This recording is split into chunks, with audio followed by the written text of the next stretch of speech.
The night after our graduate thesis defense, I broke up with Willow, just because I helped him with his resume and not you. She raised an eyebrow and chuckled. I said, yeah. She shrugged. All right, don't regret it. We'd known each other since we were 5, childhood sweethearts. Throughout our youth, she was sure I'd never leave her, but she didn't know. The resume was just an excuse. I had already fixed mine and sent it out. I'd landed a job in a city as far away from her as possible. This time, I was really leaving her. Chapter 1. Just because I helped him with his resume and not you. It was at the coffee shop downstairs from the office. Afternoon sunlight slanted across Willow's delicate side profile. Stirring her coffee, she asked with a half smile. Mr. Wong, are you really that petty? I nodded. Petty enough to break up. She rested her chin on her hand, her eyes lifting at the corners. How many times is this now? Remember? I paused. She leaned back lazily into the sofa and continued. 8th, 9th, or 10th. Don't be ridiculous, George. After more than 10 years, you can't live without me. I shook my head. No one's indispensable. We'll both live. She let out a soft oh, nodded, and said, all right, just don't regret it. I won't. I stood up and walked out, right into Makoto. He had a document folder tucked under his arm. Willow, the final interview notice from that foreign company just came through. I'm still not confident. Could you help me go over the interview strategy again? Willow didn't respond right away, but her gaze landed on me. If this had been before, I'd have snapped at him right then. What does your interview have to do with Willow? But I was tired of this happening over and over. I turned to leave, but Makoto stopped me. George, don't misunderstand. Willow and I are just regular friends.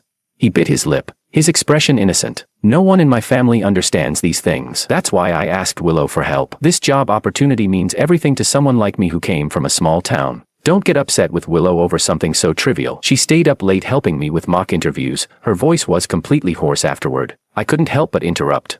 Oh, just friends and you're practicing at her apartment until 11 every night. Just friends and when you have a fever you insist she stays with you at the hospital.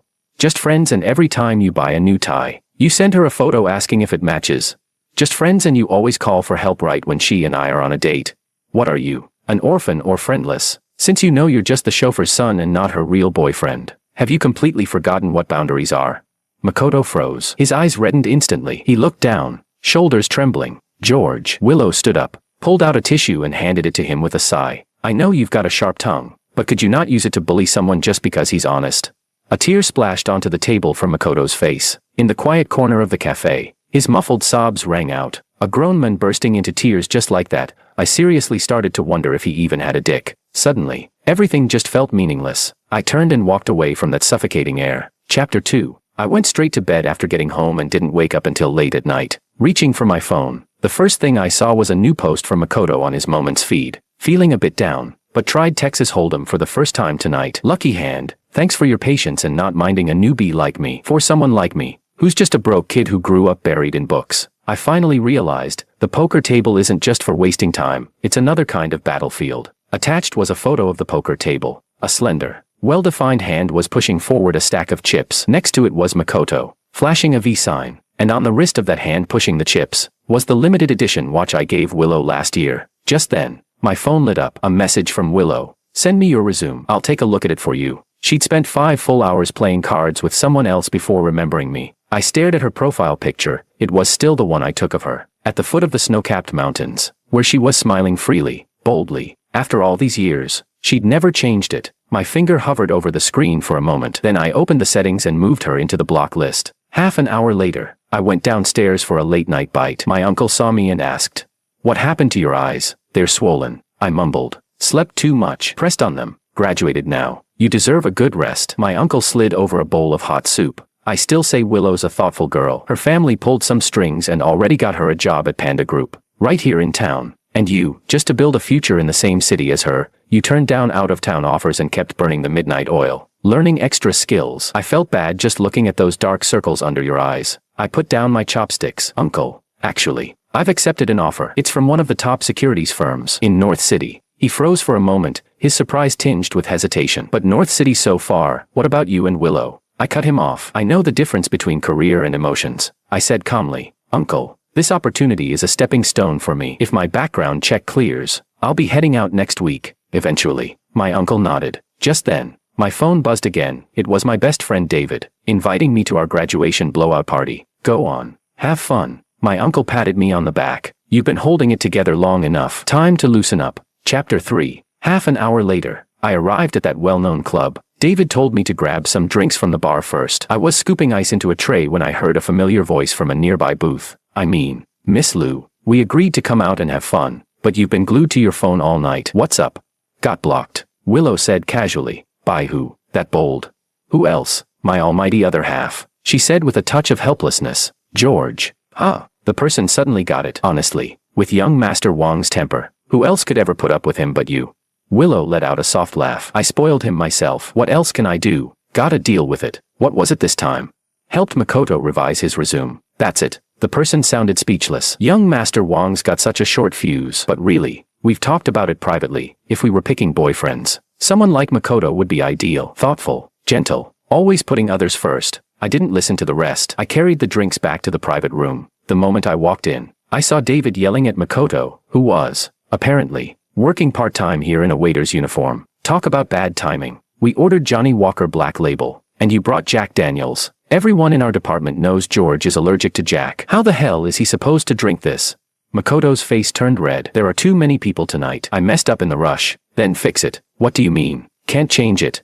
Makoto spotted me like a drowning man grabbing a lifeline. George, I screwed up the order, but this is my second strike tonight. One more mistake and I lose my tips. You can afford to let this go, can't you? Just help me out, please? I sat down, expressionless. Are you confused? I am allergic to Jack Daniels. You made the mistake. Why should I pay for it? Did I place the order? It's just a glass of Black Label. 300 something. I'm begging you. We're classmates, right? Just help me this once. His face was awkward. I'm not like you guys. I have to work to pay rent and cover my expenses. Every cent counts for me. If it's so important to you, then why screw up? And if you mess up, why guilt trip others to clean up your mess? My voice was cold and sharp. I'm allergic to Jack. The lighting in here is dim. If David hadn't caught it, one sip and I'd be on my way to the ER. The fact that I'm not holding you accountable is already generous. And you expect me to pay the price for your screw up? David chimed in too. Exactly. This is just unreasonable. Makoto was clearly in the wrong. Yet he wore the expression of someone deeply humiliated. You rich kids, you just look down on people like us, don't you? He suddenly wiped his face, then grabbed the nearby glasses of Jack Daniels and stormed toward the door, almost colliding with a group of people just walking in. Makoto, someone with sharp eyes noticed. What's wrong? Who upset you? Makoto shook his head but looked toward Willow in the crowd, eyes red. What's going on? Willow walked over. He brought the wrong drink. David stepped out and said, we ordered Johnny Walker Black Label, but he brought Jack Daniels. George is allergic, and instead of fixing it, he tried to make us pay for it. I didn't mean to, Makoto murmured, head bowed. Come on, we're all classmates. Someone tried to smooth things over. You two rich kids really care about a few drinks. A few drinks, David scoffed. Do you even know how serious George's allergy is? Last time at dinner, his chopsticks touched a bit of Jack Daniels, his throat swelled and he almost ended up in the ICU. Willow looked toward me in the private room. Her brows furrowed just slightly. Did you drink it? I pulled my lips into a smile. Would you prefer that I did? You wish I had, don't you? Well, sorry to disappoint. I'd rather not burden the emergency room. She came closer, her voice softening. All right, but you didn't drink it. So why blow this up? He didn't do it on purpose. If you're mad at me, be mad at me. Don't take it out on him. He's already got enough going on. Miss Lou, do you really think your reputation is more important than common sense? I shot back. You think I'm doing this to spite you? Are you blind or just willfully ignorant? The guy makes a mistake and now he's the victim. Let it go. Willow, Makoto sniffled, gently tugging at her sleeve. I'll bring them new drinks. I'll forfeit tonight's tips. Just, don't make things harder than they already are. He was crying again. This pathetic drama queen, he really was such a damn eunuch. Seeing his fake act pushed my temper over the edge. I shouted. Who the hell said you could speak? You screw up, and now you're pretending to be the bigger person. Where's your shame?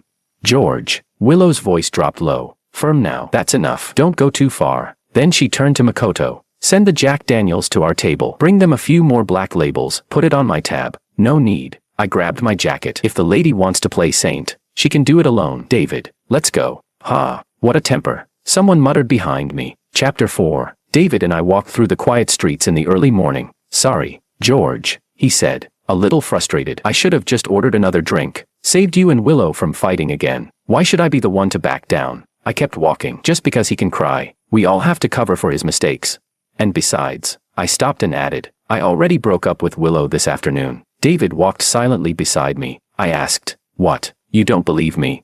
He let out a long sigh. Honestly, George, no one believes you'll actually break up with Willow. He looked at me and asked, are you really willing to let her go?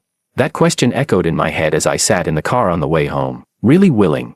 Still a little distance from the villa. I asked the driver to pull over. I wanted to walk. The first time I met Willow was right on this street. That year, my parents died in an accident, and I was sent to live with my uncle. On the way, people pointed and whispered, "That's the kid." Insisted his parents come back for his birthday. And then on the road, such a pity. They were such a lovely couple. If it weren't for that kid. That night, I avoided everyone and walked to the edge of the man-made lake. Then I jumped in. I wanted to know if my life could bring my parents back. I don't know how Willow showed up, but she clung to me tightly and wouldn't let go. From then on, 5-year-old her followed me everywhere, like she was afraid I'd try to end it again. My parents' death made me dark, volatile. I hated myself and pushed everyone away. I cursed her, shoved her, threw rocks at her. She never got mad. She never left. When the Liu family adults told her to come home, she puffed out her cheeks and said no. She was the big sister who had to protect her little brother. Idiot. That's what I thought. In elementary school, some kid called me a cursed orphan who killed his parents. Willow rushed in and started swinging at them. "He's not parentless," she shouted, her nose bruised,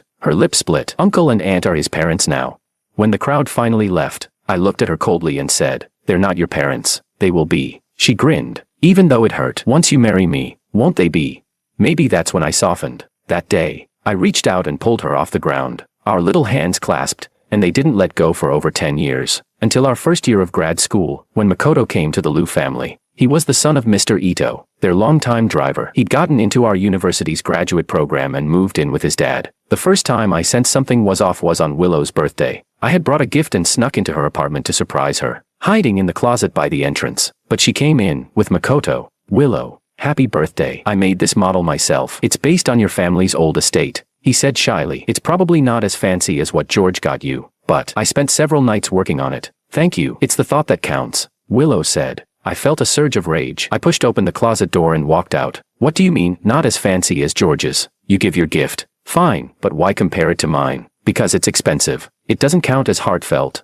I didn't mean it that way. He was startled when he saw me, face flushing red as he stammered. Willow escorted him out. "What are you mad about?" she said, closing the door and smiling at me. "I don't like him. His family's in a tough spot. His mom's sick, and his dad barely makes enough driving. Getting into our school wasn't easy. Uncle asked me to look out for him," she said, "just for 3 years. But those 3 years became the source of most of our fights. Makoto always managed to show up whenever Willow and I had time alone. Sometimes it was with a thesis he needed help with. Other times his laptop had suddenly broken, or he'd be sick and in need of care. And whenever I got annoyed, he'd lower his head and stay silent. To everyone else, it looked like I was bullying him. Even Willow thought I was making a fuss over nothing. It's just a small favor. What's the big deal? I don't even like him. Why are you so jealous?" But something about him just rubbed me the wrong way. He'd call right when Willow and I were celebrating a big project win, saying his pipes had burst at home and he was panicking. Could she please come help? He'd suddenly have acute gastroenteritis and ask Willow to take him to the hospital. While I sat alone in a restaurant we'd booked over an hour ago, he'd ask Willow to help him revise his thesis every night online, even once when I was standing at the study door, and neither of them even noticed me there. Everyone told me to chill out. He's having a hard time. It's just helping. But I couldn't get over that feeling deep in my gut. I'd argued with her, given her the silent treatment, even broken up with her. But after every breakup, I'd toss and turn in bed, unable to sleep, then pathetically go crawling back, even trying to change, to be more understanding. David was right. I couldn't let her go. I just couldn't. A bond built over more than a decade had fused into my bones. Every time I tried to cut it off, it felt like slicing flesh off with a dull knife, excruciating. And I hate pain. That's why I kept choosing to compromise. Again and again. Until last month, the project I was leading was ambushed by a ruthless competitor at a critical stage. Everything was falling apart. I tried to reach her, called over a dozen times. No answer. I handled it on my own until the middle of the night, and eventually, the crisis passed. Later, I found out she had spent that night helping Makoto rehearse for a completely irrelevant job interview. She didn't even know what I'd gone through, and in that moment, I realized, maybe breaking up wasn't so hard after all. Chapter 5. 2 weeks later, after finalizing my job offer, came old Master Lu's 70th birthday banquet. The Liu and Wang families had been close for generations. Even though Willow and I had broken up, the old man had always been kind to me. There was no skipping his birthday. What I didn't expect was that Makoto would be there too. The seat next to Willow had always been mine. But this time, I didn't sit there. I walked straight to the opposite side of the table. After helping his father set out the fruit platters, Makoto slipped naturally into the seat beside Willow, my old spot. When I came back from giving my birthday wishes to old Master Lu, I found Willow had moved to sit next to me. Still mad, she rested her chin in her palm, her eyes teasing. It's been 2 weeks. Why the silent treatment this time? I sat down calmly and said, Willow, we broke up. You agreed to it too. She let out a light laugh. Unbelievable. Fine, then tell me, how long are you planning for this breakup to last this time? I ignored her. The banquet began. After old Master Lu blew out his candles, the elders started chatting about the three of us and our future plans. Makoto's resume for that investment bank final interview, thank heavens for Willow's edits, really made it shine. And now he's got the offer. Right downstairs from Willow's head office. Master Ito chimed in proudly. Makoto smiled sheepishly. It was all thanks to Willow giving me crash sessions and teaching me how to negotiate salary. Without her, I couldn't have gotten closer to my dream of working in investment banking. Old Madam Lu turned to me. And what about you, George? Grandma still doesn't know which firm you decided on. He actually got an offer from Panda Group in South City. Willow cut in before I could speak. Pride in her voice as usual. I asked their HR director myself. The starting salary's impressive. He's got a bright future. As she said it, she nudged my shoe gently under the table. I moved my foot away and looked down to pick at my food. The platform for your first job matters a lot. You have to choose wisely. Old Master Lu nodded. Makoto jumped in quickly. Exactly, me. I come from a humble background, so I've always wanted to get into finance, partly to earn more and help my family, but also because finance is the lifeblood of the economy. And since I've received so much kindness from the Lu family, I hope that in the future, if any of you need help with asset allocation, I can give back in that way too. Choosing a job isn't just about money, it's about its value to society and how much it helps others. Don't you agree, George?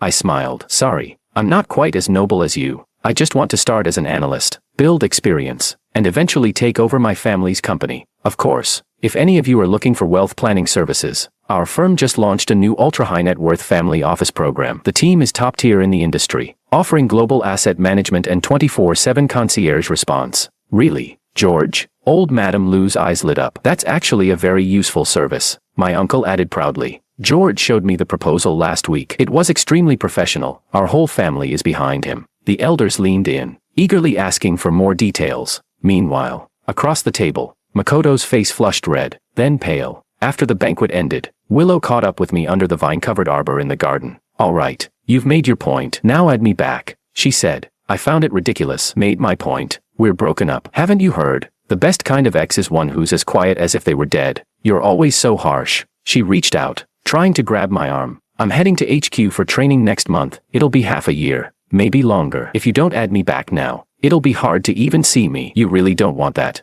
I don't, I said. We're already over. What's there to want? I turned to leave. She suddenly pulled my phone out of my pocket. Give it back, I shouted. Don't be childish. She unlocked it smoothly and, as she removed herself from my block list, said, There. You're seriously going to keep this silent treatment going until your first day at Panda Group. Don't forget, you'll need someone to help you settle in. Why would I need you? She was going to South City's Panda Group. I was headed to North City's Penguin Securities. Not even in the same region. Then who are you expecting to help you? One of those pretty female colleagues at Panda. She scoffed. Forget it. On your first day, I will be the one to help. Don't forget, you have a girlfriend. I was speechless. At that moment, Makoto's voice cut in from the side. On the first day, can I come with you guys? Makoto had this uncanny ability to show up like a ghost whenever Willow and I were alone, always pretending it was just coincidence. Like he had some kind of radar installed. Willow froze, surprised, then shook her head. Sorry, Makoto. Our luggage will probably take up the whole car. I'll call another one for you. I don't have much, just a carry-on, he said, then turned to me with hopeful eyes. George, you're probably bringing more stuff, right? How about you take that car? I can ride with Willow, we'll fit just fine. I almost laughed from how absurd it was. Sure, you two go ahead. You're headed the same way anyway. I turned and walked off. Even one more second there made my skin crawl. Willow ran after me. Don't say stuff just to be spiteful. She grabbed my arm. Your first day at a new job is important. I have to be the one who takes you. I folded my arms and glanced over at Makoto, standing there all pitiful like a kicked puppy. You sure? If you don't take him, he might start crying again. Why would I take him? He's not my boyfriend, she said bluntly, then added, I didn't help with your resume because I thought an offer from Panda was a walk in the park for you. I know how amazing my boyfriend is. That's settled. Then, I'll arrange the car. She swayed my arm gently, her voice softening. All right, don't be mad anymore. Okay. Just then, a few elders strolled into the garden. Oh my, look at these two, what a perfect match. Old Madam Lu beamed. Seeing I stayed still, Willow's lips curled into a confident smile. She probably thought I'd cooled off again, that, like all the other times, this breakup was just noise without consequence. Be good, she whispered in my ear. When I get back from training, we'll start at Panda Group together. Chapter 6. 2 months passed in the blink of an eye. During those 2 months, Willow kept messaging me on and off. At first, I would reply with things like, "We've broken up. Stop bothering me." She completely ignored it, acting like I was just throwing a tantrum, and kept texting as usual. When I didn't respond, she'd keep sending messages anyway, relentlessly. Eventually, I'd occasionally reply with a cold just to make her stop. The day I received my official onboarding notice from North City's Penguin Securities, I celebrated with my uncle. "Uncle, do you think what I'm doing is wrong?" I asked. His eyes widened as he snapped. "What's wrong with it? I may be old, but I'm not senile. That Lou girl and Makoto, there's something going on." I saw it clear as day at the banquet. And I didn't say anything that day about how she was making my nephew look like a fool. "George, you've got the talent. You should be working at a major platform like Penguin." Penguin's onboarding date was 1 week earlier than Willow's company HQ. My uncle insisted on seeing me off in person, so we flew to North City early and used the time to get familiar with the area. As the plane climbed, I stared out the window at the shrinking city skyline, and for the first time, I truly felt it. I had left. I got a new North City phone number, registered a new social media account, and only added a handful of people like David. My uncle stayed with me for the first week after I started the job. Just a few days after he left, while I was walking with a senior colleague on the way to a morning meeting, my phone rang. "David, George, something's happened. Word is, Willow never showed up to report in at Panda Group." I froze. "What?" "She finished training and went looking for you, but neither you nor your uncle were around. So she figured you two went traveling. And for some reason, she actually went to that investment banking mixer with Makoto. You changed numbers. So you haven't seen Makoto's posts. He's been spamming his Moments feed, 9 picture collages every day. Every single one had Willow in it. Anyone looking at them would think he's her actual boyfriend. Then came onboarding day. You weren't there. She couldn't reach your uncle or you by phone. That's when she started freaking out, messaging everyone she could think of, even going back to our university to ask around. That's when she ran into one of the professors and finally found out you never accepted the Panda Group offer. You went to Penguin in North City. The professor seemed surprised, said he thought she knew, mentioned that you had asked him not to spread the word about getting the Penguin offer. She came to see me yesterday. She looked totally wrecked, no makeup, hair a mess, asking me if I knew why you went to North City. I asked her, "Don't you know why?" Then I showed her Makoto's Moments feed. I told her, anyone could see how clingy the two of them were. How could George keep putting up with that? She said she had no idea about those posts. Honestly, she didn't look like she was lying. I think she might be coming to find you. Not might. She's already here. As I lowered the phone, I looked up, and there she was, standing right in front of me, travel-worn and breathless. Chapter 7. Willow looked completely wrecked. No makeup. Dark circles under her eyes. Bloodshot and weary. Gone was the bright, polished woman I once knew. Xiao Wang. "Who's this?" my colleague asked. I said nothing. "She looks like it's urgent. Want me to take the materials up for you?" I shook my head. "No need. Let's go together." As I walked past Willow, she suddenly grabbed my wrist. "George, I have a morning meeting. It's important." I brushed her hand off and said coolly, "If there's something to say, we'll talk afterward." Then I followed my colleague into the elevator. 20 minutes later, I came back downstairs. Willow was still standing in the same spot. My colleague glanced at her, then asked in a low voice, "Do you need help? She looks pretty shaken." "It's fine, thanks. Sister, bye," I replied with a smile. "She's an old friend." She nodded. "Let me know if you need anything." I brought Willow to a tea house downstairs from the office. We sat by the window. "I need an explanation." Her voice was hoarse. "We broke up," I replied. She stared at me, her gaze unrelenting. "Because I helped him with his resume." "Let's say that's why. Do you even realize what kind of decision you've made? We agreed to build our future here, in this city, and now you just up and leave without saying a word. George, what do you even take me for?" "Take you for? What a joke." "An ex," I said calmly. "And since you're an ex, where I work isn't your concern anymore." "Why?" Her voice rose. "You've fallen for someone else, that woman from earlier." I let out a short laugh. "Wow, Willow, after hanging around Makoto long enough, you've really picked up the art of flipping the script, haven't you?" I stood up. "If you're here to accuse me, throw a tantrum, and blame me for the breakup, then there's nothing left to say." I picked up my briefcase and turned to leave, but she grabbed my wrist with all her strength. Her whole body was trembling. 18 years. 18 years, she lifted her head, eyes bloodshot. "All because of a resume. That's your excuse for walking away. You were tired of me all along, weren't you? You just wanted to ditch me, admit it." "George, how could you be so cruel? After everything, you just cut me off like it meant nothing. Did you even have a heart? Do you know what I thought about every day during training? I thought, once we both settled down, I'd buy a place in South City. We'd finally have our own home. We'd go to work together in the mornings, spend weekends furniture shopping, curl up on the couch watching movies. We'd both shine in our own careers, and then we'd get married. I even went to that banking mixer because I heard some Panda Group execs would be there. I wanted to help clear the path for you. You know what I was doing the few days you were flying to North City for your job? I was researching all the housing options in South City that would suit us. And while I sorted through all those listings, all I could think was, her eyes were frighteningly red, when I picked you up on your first day, I'd give you this surprise. You'd be so happy you'd jump for joy. I was planning our future like an idiot. George. And you, what the hell were you doing? Did it feel good? Huh? Leading me on like that, did it make you happy? I looked at her quietly. All I saw was heartbreak, resentment, disbelief, shattered pride. I sat back down across from her. Willow, I said, do you know why I started pushing that family office project the second I got the Penguin offer?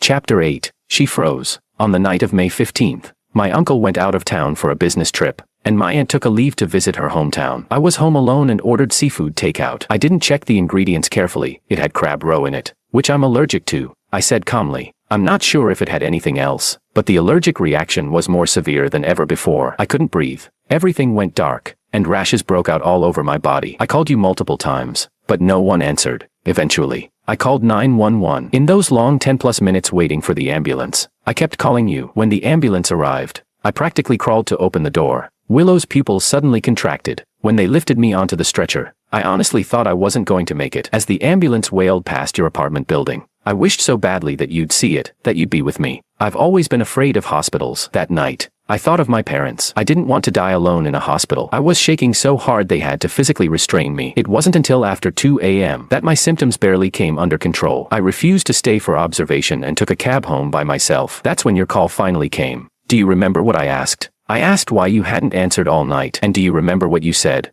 Willow's face turned ghostly pale. You said you were helping Makoto with mock interviews and had silenced your phone to focus. Her voice trembled. George. I didn't know. I really didn't know. If I had, you didn't know. Because when I got your call, I was standing right outside your building. I shook my head, forcing a faint smile. Funny, isn't it? I wasn't that upset when I couldn't reach you or had to go to the hospital alone. But once I heard your reason, it hurt more than the suffocating allergy attack. I looked up at the light coming from your study window and, I don't know why, but I suddenly thought of that time in our sophomore year, you remember. I broke my arm playing basketball. You gave up the piano competition final you had prepared for months and ran like a maniac to the infirmary. I called you crazy, and you, eyes red with tears, shouted at me, George, you better remember this. Whenever you need me, I'll run through hell and fire to be there for you. These past 2 years, I've been blaming myself. Every argument, every breakup, I kept wondering if I was too hot-tempered, too petty, too demanding. But that night, standing outside your building, watching the lights in your and Makoto's rooms go off one by one, in that moment, I finally let go. I don't know when it started, but the person who used to rush to me without hesitation now has someone else in their eyes. Someone to confide in about my temper. Someone worth forgetting me over. And maybe that's your choice. I could never be as gentle and considerate as Makoto. No matter how much noise I make, it's meaningless now. This play of ours, of the three of us, it's time to take the final bow. Willow stared at me blankly, as if all her strength had been drained. So, those last 2 months before graduation, you'd already decided to leave. Yeah, I smiled faintly. And you didn't even notice I'd been reaching out less. You were too busy helping Makoto with his interviews, even though you knew. I never liked him. No, I never liked him. George, I was wrong. I really didn't know what happened that night. If I had known, I would have rather died than leave you alone. Her voice choked with sobs. It's all in the past. I shook my head. You just wanted a reason today, so I gave you one. That's all. I don't like him. I really don't. I never thought he'd come between us. I helped with his resume and prepped his interviews just because his family's struggling. I was only lending a hand. If I actually liked him, if I ever wanted something with him, would I have put so much effort into planning our future together? Please, believe me. George. She reached out, trying desperately to grab my hand. Just lending a hand. I dodged her grasp, my tone detached. Willow, you just took advantage of the fact that I wouldn't leave, so you guiltlessly soaked up someone else's admiration and dependence. Don't tell me you didn't know he's always had feelings for you. I took a sip of tea and continued, but it doesn't matter anymore. You're just not used to it. That's all. I used to think I couldn't live without you, either. But like I said the day we broke up, time and distance blur everything. No one is truly indispensable. I don't want this. She slammed her clenched fist onto the table, her knuckles turning white. I'm not breaking up. I won't. A single tear fell and splashed on the polished surface of the table, then another, and another. George, it's been 18 years. You can't just say you don't want me anymore.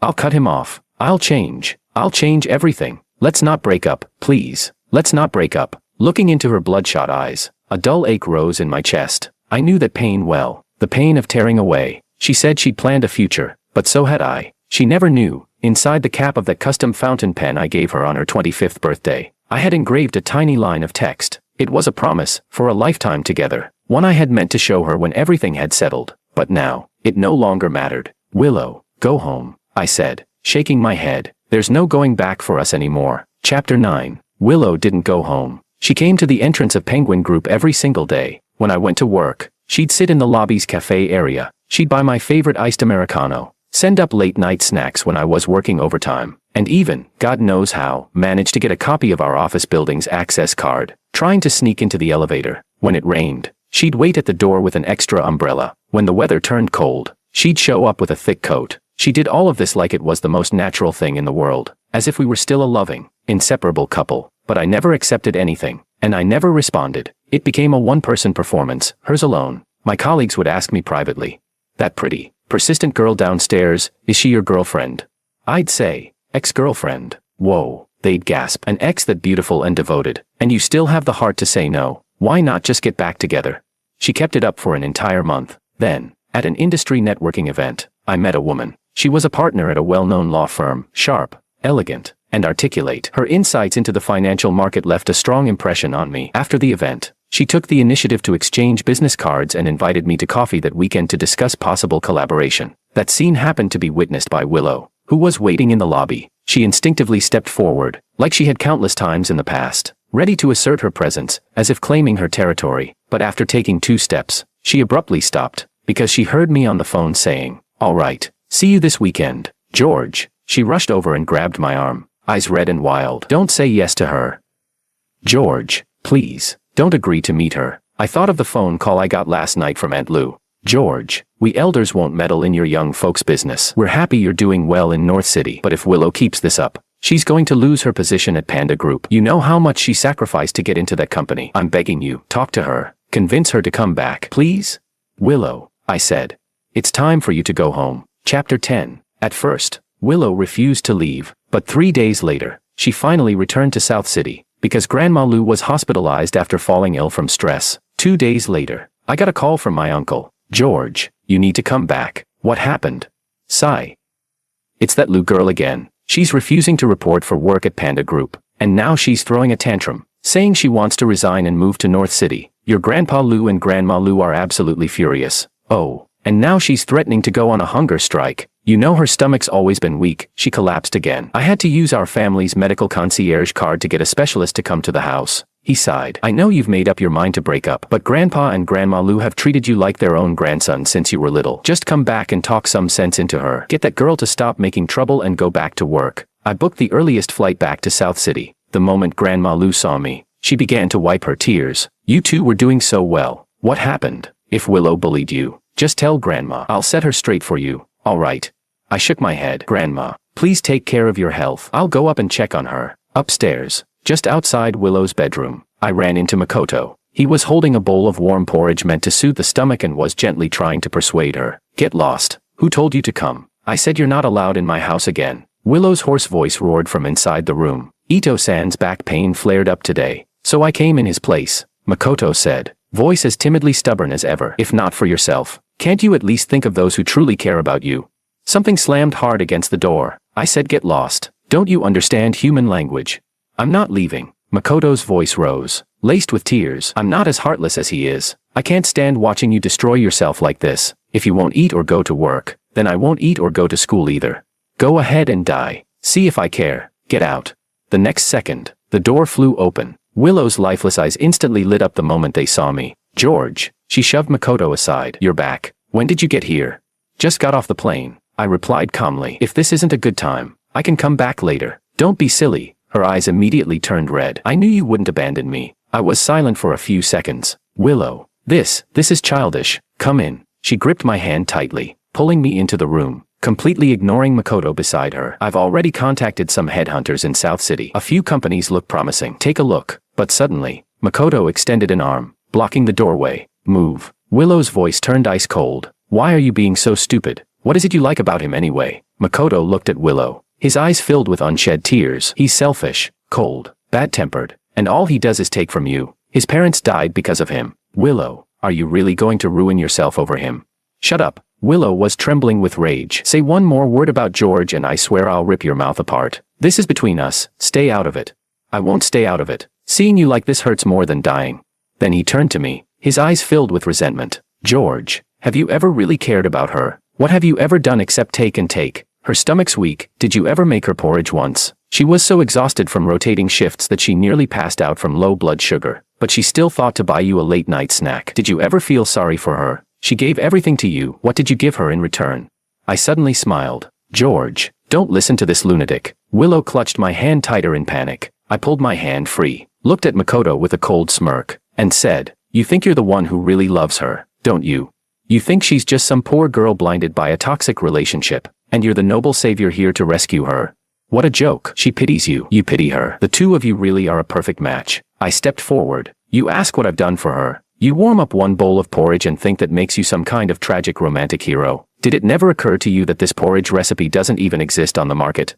Makoto froze. That's because the bowl you're holding, I made it. Every summer, at our old countryside house, I personally cooked it for her. Her stomach's delicate. To help her heal, I pored over medical texts, experimented with dozens of formulas, stayed up countless nights until I finally settled on this one. It's obscure, no factory would produce it, and I didn't trust outsourcing it anyway. So every summer, I did it myself. I picked the best rice, the most authentic medicinal herbs. I stood by the clay pot and simmered it for half a day. Do you know how suffocating a kitchen gets in the middle of summer? You only see the polished version of her, the prestigious degree, the glamorous look. But did you know that in her second year of grad school, the pressure from her project was so overwhelming that she had sleepless nights, even thoughts of giving up? I'm the one who found her a therapist. I stayed up chatting with her when she couldn't sleep. I dropped everything to take her into the mountains for a week when she couldn't bear to face people. My voice was ice. I never planned to tell you any of this, but seeing your self-righteous savior complex just disgusts me. Yes, Willow and I broke up, but who the hell are you to question what I gave her? Makoto stared at me, lips trembling, utterly speechless. Get out. Makoto. Willow's voice was sharp as ice. Don't make me call security. Then what about me? He collapsed onto the floor, looking up at her like a drowning man grasping at a final straw. These 3 years, everything we've shared, day in and day out. Willow, are you saying you never felt anything for me? No, Willow replied, firm and resolute. If I gave you the wrong idea, I'm sorry. But if I had known helping you would cost me George, I'd rather never have met you. He stared at her in a daze. For a long moment, he didn't move. Then finally, covering his face, he turned and ran down the stairs in a stumble. Chapter 11. Clatter.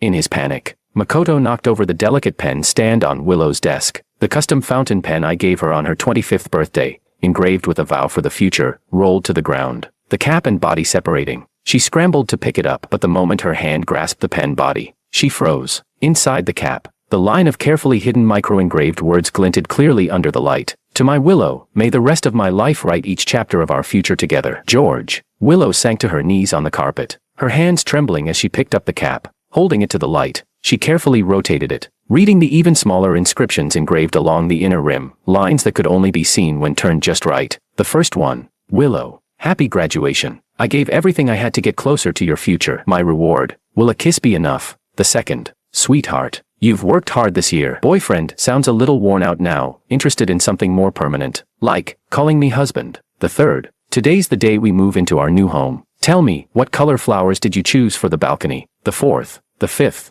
Willow, I just found a gray hair. No laughing. Next life. Let me meet you first. Okay. And finally, Willow, if you're reading this, it means we really did spend a lifetime together. Your ticket to the next life, officially stamped. She clutched the pen, sobbing uncontrollably. I'll go to North City and find a job, she said, looking up through tear-filled eyes. George, once I'm settled, give me a chance, please?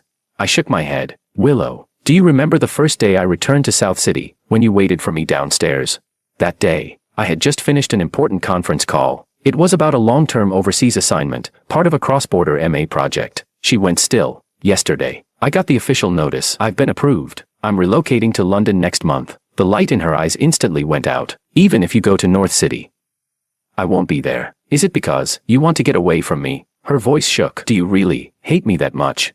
I shook my head. No. I sat down on the carpet beside her, looking out at the sunset sinking beneath the horizon. It's because going to North City made me realize the world is so much bigger than I thought. And once I got through the pain of our breakup, I found that even alone, life can still be beautiful. I want to go further. I want to see more. So I seized this opportunity. I turned to her. Willow, you can too. Even without me, your life will still shine. No, it won't. Not without you. She sobbed like the sky had collapsed. George, 18 years, my whole life plan was built around you. I was stupid. I was awful. You said it. You said you didn't like him. You said it. Yes, I did. But life doesn't offer a rewind button. That day, the last rays of sunlight vanished below the horizon, and her tears didn't stop. Maybe at last she understood what kind of resolve it took for me to walk away from these 18 years of love. Chapter 12. I returned to North City and threw myself into new work and overseas assignment preparations. I liked the open sky and fast-paced life of North City. Here, autumn was high and clear, and in winter, the wind was fierce but the heating warm. Willow eventually reported in at Panda Group, but she declined all unnecessary social events and flew to North City every weekend. Without fail, she never disturbed me. Sometimes she'd just stand from afar outside my office building. Sometimes she'd sit an entire afternoon in the cafe across from my apartment. She came every week, so of course she saw how well I was thriving here. But in this vibrant life, there was no trace of her. I knew she was hoping I'd change my mind. Gradually, new faces appeared in my life. Colleagues who appreciated my work, peers who took the initiative to connect. They'd invite me to play ball, discuss industry trends, and explore collaboration opportunities. Every time Willow saw me laughing and chatting with someone as I left the building, her fists clenched tight, and her eyes turned red, but she had no ground to interfere. She did text me, shared her longing, her regret. I replied politely, but distantly. If I knew there was no going back, then I shouldn't give her any illusion otherwise. Before I left the country, with my assignment paperwork all approved, I made a brief trip back to South City. David told me Makoto had been let go from that investment bank. Willow found out he'd been spreading rumors and cut him off. She even posted a public statement in their elite circle's internal forum, making it crystal clear. Said she had only one true love, her childhood sweetheart, George, now building a career in finance. David whistled. It caused quite a stir in their circle. Makoto became a joke. Everyone said he was just a toad lusting after a swan. He couldn't take the hit. Started messing up at work. Made a rookie accounting error that nearly cost a client a fortune. The firm's cutthroat. They let him go without blinking. I answered flatly. He never had a strong foundation. That job came from a resume Willow polished and mock interviews she ran for him. The real world is ruthless. You can't fake it forever. My uncle had mentioned it too. Apparently Makoto and his father went to the Liu family demanding compensation. Uncle Liu called the police on the spot. David continued. At the New Year class reunion, Willow showed up. Didn't see you. And she looked totally out of it. Honestly, she's nothing like the goddess she used to be. So thin she's unrecognizable. Totally lost her glow. Man, you really did take too good care of her before. Before I left, I saw Willow one last time at the airport. She was so thin she could barely fill out the trench coat we had once picked out together. I almost didn't recognize her. My stomach, the old problem. I've been hospitalized for a while. She forced a smile, her face pale as paper. Oh, I said, pausing. I've written out the porridge recipe and detailed prep instructions. Sent it to Aunt Lou, but she's busy too. You might want to consider signing up for private medical services. I can recommend a good one. She shook her head bitterly. This is what I deserve. I brought this on myself. Still, I stuffed a brochure into her hand. A final act of kindness. Perhaps. You're leaving. Her voice was soft, cautious. Yeah, I nodded. Flights this afternoon. My uncle's seeing me off. Can I visit you in London someday? Her eyes held one last flicker of hope. I smiled gently and slowly shook my head. It's too far. Don't trouble yourself. A year of clinging had to end somewhere. She needed to let go too, but still, she stubbornly shook her head. Goodbye. I waved at her and turned toward the security checkpoint. Outside the massive terminal windows, the morning light pierced through the clouds, painting the sky in clear gold and crimson, like molten glass, full of endless possibility. Suddenly I remembered, many years ago, on a morning just like this, I once held Willow's hand, pointed to the sky, and said, one day, we'll go see the bigger world together. Today's sunrise seemed more magnificent than any in my memory, and I would be setting off alone, toward the vast world that now belonged to me. Who says that's not something to look forward to?